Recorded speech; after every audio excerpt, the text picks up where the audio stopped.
اس کو نا ذرا سادہ کر دے.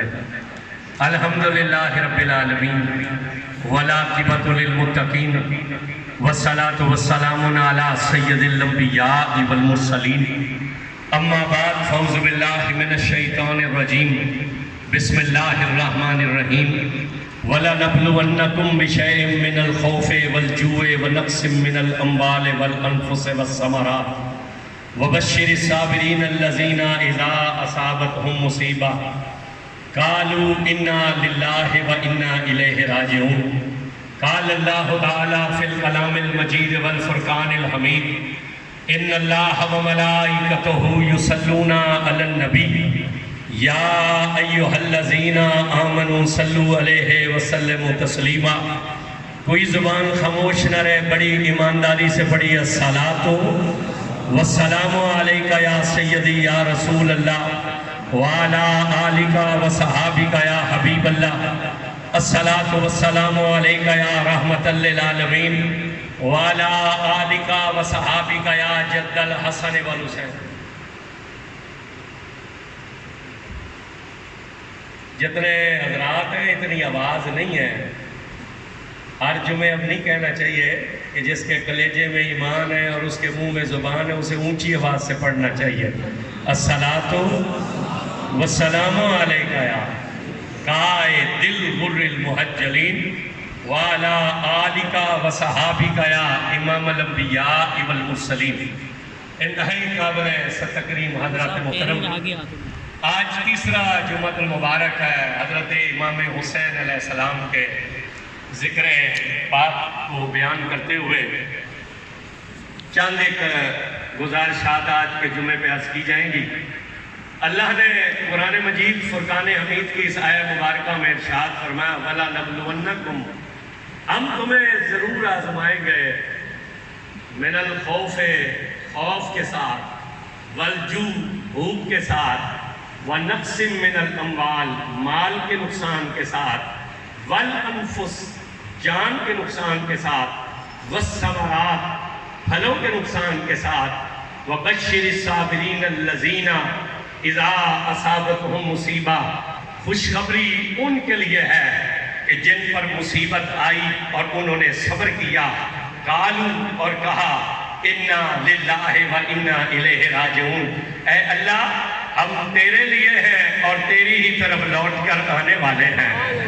قرآن مجید نے اس آیہ مبارکہ میں یہ بتلایا کہ اللہ اپنے بندوں سے 5 طرح کے امتحان لیتا ہے.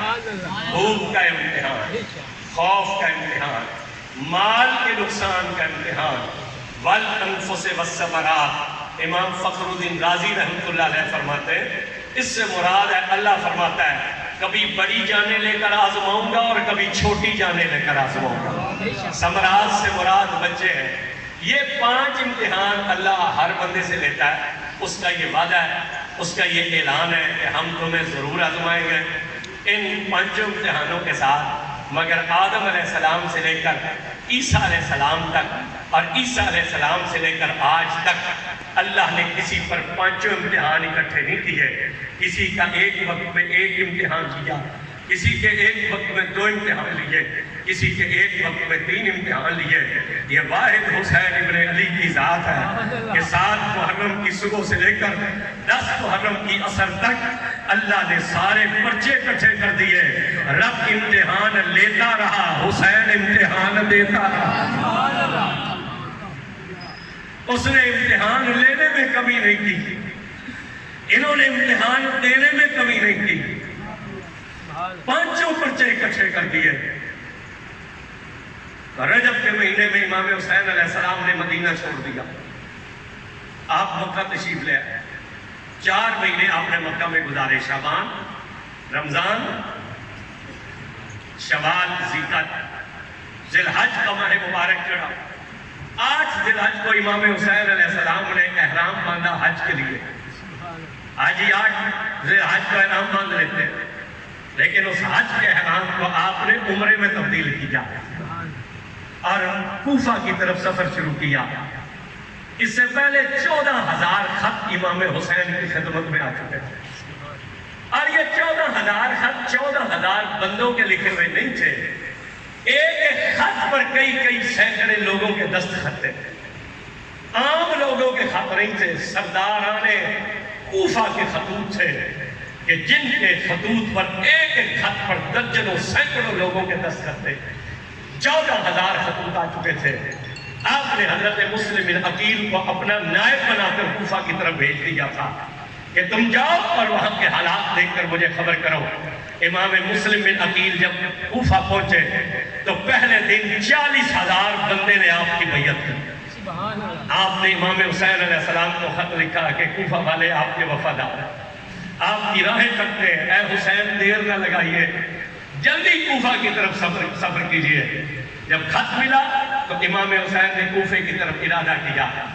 صحابہ کرام کی جماعت جو اس وقت موجود تھے امام حسین کی خدمت میں، انہوں نے امام حسین سے کہا کہ آپ کوفے کا ارادہ ترک کر دیجئے، آپ کوفہ نہ جائیے، اس لیے کہ کوفہ والوں پر اعتبار نہیں ہے، آپ یہیں مکہ میں رہیے۔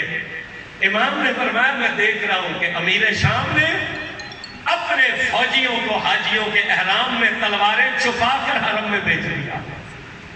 امیر شام کے لوگ احرام کی حالت میں تلواریں چھپائے ہوئے کعبۃ اللہ میں ہیں اور وہ مجھے کعبہ میں قتل کرنا چاہتے ہیں، میں اپنے خون سے کعبہ کی حرمت کو پامال نہیں ہونے دے سکتا، میں اس لیے مکہ چھوڑ کر جا رہا ہوں۔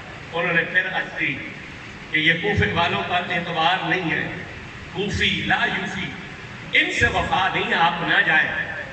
میرے امام نے جب بڑے بڑے کبار صحابہ کی یہ گفتگو سنی تو ایک ہی جملہ حسین پاک نے کہا، آپ نے فرمایا سنو، تمہارے مشورے سر پر، تمہاری محبتیں سر پر، تمہارے اخلاص سر پر، مگر سنو میں جا نہیں رہا، مجھے لے جایا جا رہا۔ کون لے جا رہا تھا؟ اللہ کی مشیت لے جا رہی تھی، اس کی تقدیر لے جا رہی تھی، اس کا امر لے جاتا ہے۔ 8 ذی الحج کو آپ نے مکہ چھوڑ دیا، چل پڑے کوفہ کی طرف۔ 2 محرم کو آپ میدان کربلا میں پہنچے تو یہ اور آگے 1000 سپاہی لے کر پہلے سے موجود تھا۔ اس نے امام حسین کی سواری کو روک دیا، اس نے کہا میں آپ کو کوفہ کی طرف نہیں جانے دے سکتا، ابن زیاد کا حکم ہے کہ میں آپ کو یہیں پر روکوں۔ امام نے سے فرمایا کہ میری نسبت کا خیال رکھ، دیکھ میں کون ہوں اور میں لڑنے کے لیے نہیں آیا، میں جنگ کے لیے نہیں آیا، میرے ساتھ چھوٹے چھوٹے بچے ہیں، میرے ساتھ پردہ دار بیویاں ہیں، میرے ساتھ ضعیف لوگ ہیں، تو مجھے کوفہ کی طرف جانے دے۔ اس نے کہا امام میں کوفہ کی طرف تو جانے نہیں دوں گا، کسی اور طرف جانے تو چلے جائیے، لیکن یہاں سے میں آگے نہیں بڑھنے دوں گا۔ جب امام نے دیکھا کہ یہ تو صورتحال بدلتی ہے تو امام نے سفر کا ارادہ کیا، لیکن جب ساری رات سفر کیا اور صبح کا وقت ہوا تو دیکھا آپ اسی میدان میں تھے۔ آپ نے اس وقت قبیلہ بنی اسد کے لوگوں کو بلایا جن کی یہ ملکیت تھی، ان سے پوچھا اس زمین کا نام کیا ہے؟ تو کسی نے کہا یہ دشت نینوا ہے۔ آپ نے کہا اس کا کوئی اور نام بھی ہے، کسی نے ایک اور نام لیا، آپ نے کہا نہیں ایک اور نام ہے۔ تو ایک شخص اٹھا، اس نے کہا اے حسین ابن علی، اس سرزمین کو ارض کرب و بلا کہتے ہیں۔ جب کربلا کا نام سنا میرے امام نے فرمایا خیمے لگاؤ، یہی میری آخری آرام گاہ ہے۔ خیمے لگا دیے گئے۔ آپ نے قبیلہ بنی اسد سے 10,000 اشرفیوں کے بدلے میں کربلا کی زمین کو خرید لیا۔ اس زمین کو حسین پاک نے خرید لیا۔ کیوں؟ آپ کو پتا تھا کہ ہماری شہادتیں یہاں ہوگی اور کسی کی ملکیت کی زمین پر قبر بنانا جائز نہیں ہے، تو آپ نے اس کربلا کی زمین کو خریدا اور خرید کر اسے علی اکبر کے نام کر دیا۔ یہ ان سے آپ نے زمین خرید لی۔ 4 یا 5 محرم کو شمر ابن سعد یہ 22,000 کا لشکر لے کر یہاں پہنچ گیا۔ مذاکرات ہوتے رہے، 4 کو بھی ہوئے، 5 کو بھی ہوئے، 6 کو بھی ہوئے۔ 7 محرم کو شمر نے ابن سعد سے کہا کہ حسین اس طرح نہیں مانیں گے، اس سے پہلے یہ جو نہر ہے نا القما کی، یہاں کربلا میں دریا نہیں ہے، دریا دور ہے، نہر امام حسین کے روضہ انور کے قریب سے گزرتی ہے اور اتنی دور ہے جیسے یہاں سے یہ کھجیوں والا بازار ہو، اتنا قریب سے گزرتی ہے۔ اس نہر پر حسین پاک کا قبضہ تھا اور جب مولا حسین کا قبضہ رہا۔ یزیدیوں کو پانی کی کھلی چھٹی تھی، شمر نے ابن سعد سے کہا کہ نہر پر قبضہ کر اور حسین کا پانی بند کر، تو حسین مجبور ہوگا۔ 7 محرم کو انہوں نے نہر پر قبضہ کیا، امام حسین علیہ السلام کا پانی بند کر دیا۔ اب یہ دوسرا امتحان شروع، پہلا امتحان 2 محرم سے شروع ہوا اور 4 محرم کو جب 22,000 کا لشکر آیا تو خوف کا امتحان، پھر 7 محرم کو پانی بند ہوا تو یہ بھوک کا امتحان شروع۔ 7 محرم کا دن گزر گیا، 8 محرم مذاکرات ہوتے رہے، 9 محرم کا دن آیا، ابن سعد نے جنگ کی تیاری کی۔ جب امام حسین علیہ السلام نے دیکھا کہ یزیدی جنگ کرنا چاہتے ہیں، آپ نے ابن سعد کو ملاقات کا پیغام بھیجا، وہ آپ کی بارگاہ میں حاضر ہوا۔ آپ نے اسے فرمایا سن، میں لڑنے کے لیے نہیں آیا، اگر میں لڑنے کے لیے آتا تو مدینے سے فوج لے کر آتا، اگر میں لڑنے کے لیے آتا تو میں مکہ سے فوج لے کر آتا، میں چھوٹے چھوٹے بچے لے کر، میں چھوٹی چھوٹی بچیاں لے کر، میں پردے دار بیویاں لے کر، مجھے پہچان میں تیرے رسول کا نواسا۔ اس وقت روئے زمین پر میرے سوا کوئی شخص یہ دعویٰ نہیں کر سکتا کہ وہ رسول کا نواسا ہے۔ میں وہی حسین ہوں جسے رسول کندھوں پر اٹھاتے تھے، میں وہی حسین ہوں جس کے لیے رسول سجدے لمبے کر دیتے تھے، میں وہی حسین ہوں جس کے لیے حضور فتوے چھوڑ دیتے تھے۔ میرے مقام کو سمجھو اور میرے بے گناہ کے خون سے اپنے ہاتھوں کو رنگنے سے باز رہو اور اپنی آخرت خراب نہ کرو، لہذا مجھے جانے دو۔ ابن سعد نے کہا اے حسین بات ایک ہی ہے، یا بیعت کر یا لڑنے کے لیے تیار ہو جا۔ میرے امام نے کہا بیعت تو میں کروں گا نہیں، اگر بیعت ہی کرنی ہوتی تو پھر میں نانے کا مدینہ کیوں چھوڑتا، اگر بیعت کرنی ہوتی میں مکہ کیوں چھوڑتا، بیعت تو میں کروں گا نہیں۔ ہاں اگر تم مجھے قتل کر کے اپنی پیاس بجھانا چاہتے ہو تو پھر میں قتل ہونے کے لیے تیار ہوں، بدل میں نہیں کہ بیعت نہیں میں کروں گا، اس لیے کہ یہ وہ ہاتھ ہے جس ہاتھ نے ابو بکر کی بیعت کی ہے، عمر کی بیعت کی ہے، عثمان کی بیعت کی ہے، علی کی بیعت کی ہے، حسن کی بیعت کی ہے، معاویہ کی بیعت کی ہے۔ میرا ہاتھ پاک ہے، یزید پلید ہے، یہ ہاتھ پلید کی بیعت نہیں کر سکتا ہے، یہ ہاتھ پلید کی بیعت نہیں کر سکتا ہے۔ اس نے کہا پھر جنگ کے لیے تیار ہو جاؤ۔ آپ نے کہا میں جنگ کے لیے تیار ہوں، لیکن میں تجھے اتنا کہنا چاہتا ہوں کہ آج کی رات جنگ ٹال دے، آج کی ایک رات مجھے دے دے اور کل شوق سے جنگ کر لینا۔ ابن سعد مان گیا، وہ چلا گیا۔